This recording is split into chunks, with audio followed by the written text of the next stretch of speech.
they've been in so many close ball games this year as well, and got one of the great players in our league in Lauren Hurd. So but they've got some other players as well, I think, that complement her, and they're really hard to defend. They're scoring a lot of points.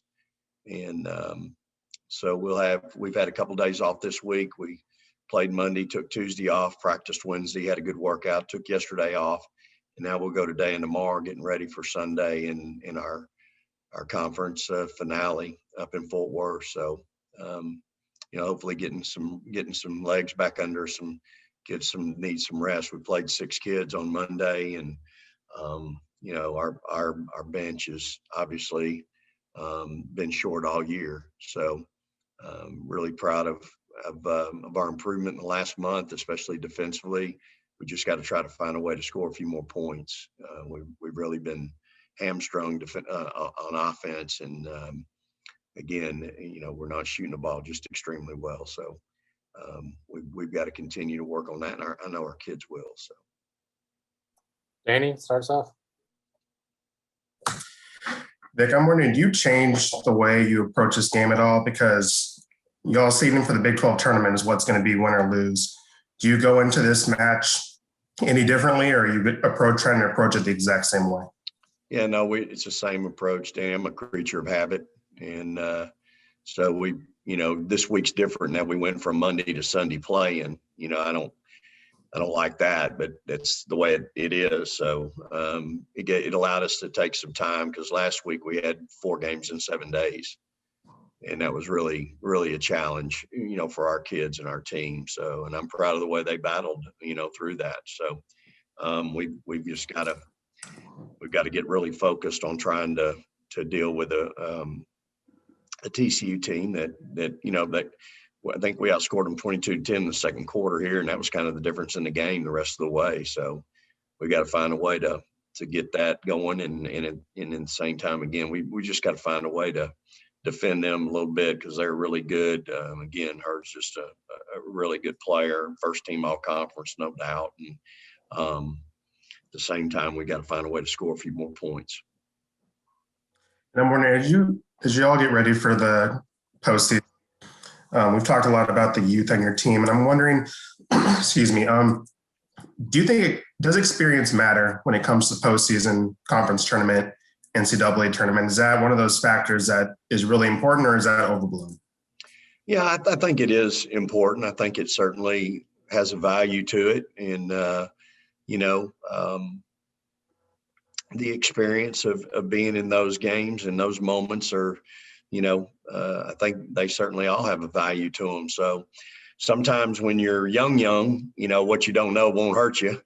And then at the same time, I think we are so inexperienced that, we're still dealing with that a little bit, and the confidence factor. Dennis, go ahead.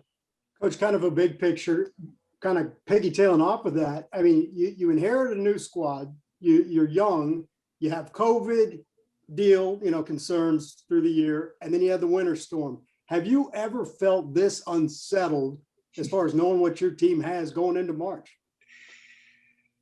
Certainly haven't ever had this path, for sure. And again, I'm really proud of my team, because they've been, really resilient, and they've really battled through it. Be different if we had a veteran team dealing with all this, because, a lot of times with them older kids, and they're pretty structured, pretty disciplined kids. They've been to the wars, nothing really phases them. We've just had, again, you mentioned all those things. Thanks for that. And, those are all things that just one or two of those things would be a lot, for a young, inexperienced team. So, it is what it is. We just, we have to continue to battle through it. I think this team is going to be so much better for it. Down the line, we're going to be, this experience of this season is just going to really have some value to it. I think we showed the country the other night, not only who we are, but what we're going to be in the future. And I think that's what's exciting, is that we're going to be really good in the future. And, we get these kids some help, and, lengthen our bench a little bit, and it's just going to be a lot of fun for everybody. Thanks. You bet. Roger, go ahead. Vic, along those lines, you talk so much about getting, better as the season goes and peaking, but this has got to be a challenge where there's no manual, because you got high minute players, you got a thin bench, and you've got to try to get to your best playing here in the next couple of weeks. I know everyone's going through it, but what's it like as a coach to kind of try to endure this? Yeah, there's no book there. You're right. There's no manual for sure. And, I've really just, I put a lot of thought into every day. Giving kids 2 days off this time of year. I mean, I've done it after a conference tournament going into the NCAA tournament, but I mean, we've still got, a conference game left, but, I think you have to try to rest some of these kids a little bit, because, we have 5 kids playing over 31 minutes a game. And not that that's unusual, y'all. We make a big deal about that, but typically on my teams, there's going to be 2 or 3 kids minimum that are playing 33 to 35 minutes a game. That's just the way it is. We happen to have some kids that probably haven't practiced this hard, played this long. And so they're learning a new system and a new way of playing. And so that's the piece that I think is the challenge. Again, this time next year, it'll be old hat for them. No big deal. What you develop is kids that go, Coach, I don't want to come out. I don't want to sit down. I've had players that got mad at me like, Coach, don't take me out. I don't want to come out, and that's what you want. So I just think these, for this team, we just have, we have the ones that have played before haven't played this many minutes or with this kind of intensity this long, our style of play. And so that's the challenge. And again, I think this time next year, we're going to be a lot better for it, but no manual for sure, no question about it. And again, it'd be different if we were standing around in a 2-3 zone team, Notre Dame, when they won the national championship, beat us in the championship game, they had 6 kids, but they played 2-3 zone. That's a little different than how we play. And so that's the challenge of navigating this particular situation. Danny, back over to you.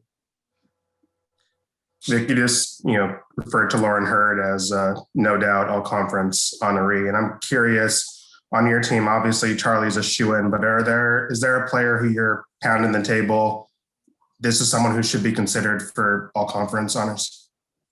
Yeah, I think all our, all our kids need consideration for certain awards. I mean, we've got some kids that are really good defensively and need to be on that all defensive team. Some of them, need to be considered just for all conference. And so I think, I think all of them deserve some type of recognition because of, again, they're all playing a lot of minutes and they all bring a value to our team. And it's really not fair to single one out over the other. I mean, I think they all, have done a great job for us in a real challenging circumstance, just like everybody else's team. I mean, you look at what Oklahoma's done with 6-7 kids all year long. I mean, Sherry and her staff have done a great job with those kids. And so, I think everybody's got situations, but, all of my kids, I'm proud of them all. And, we've nominated all of them for one thing or another. Taylor, over to you for the last one. I have a little off-topic question. Ashley has in her bio aspiring coach. Do you see any of those qualities in her when she's in practice or playing? Sure. She's a coach's kid. Both her mom and her dad are coaches. And, I can see how she'd want to follow in their footsteps. And so, as a point guard, understanding the game, thinking the game, being accountable for not only yourself, but your teammates. Those are all coach qualities, and she's going to be a great, she's going to be a great player, but she's going to be a great coach, I'm sure, in the future, because she's at the right position that typically grooms you for being a good coach, and because you do have to be accountable for everybody. You got to know what everybody does in each situation, and you can't just be accountable for yourself. And so she's going to be a good one when that time comes, but she got a lot of basketball in front of her first. All right, one more, Roger. Hey, Coach, do you peek at all at the bracketology and all that, knowing that this tournament's going to be so different because you know pretty much where you're going and all that? But do you look at the lines and things like that, the seed lines? I really don't. I'm really trying to focus on winning our next game, and then who's our next opponent. I don't even know after that. But I'm just a one game at a time guy, and I certainly think our team deserves to be in. I think they're good enough. They've proven that throughout the course of the season, and where that falls, I have no idea. We just got to take care of business, this Sunday. That's my focus, and that should be the rest of our team's focus as well.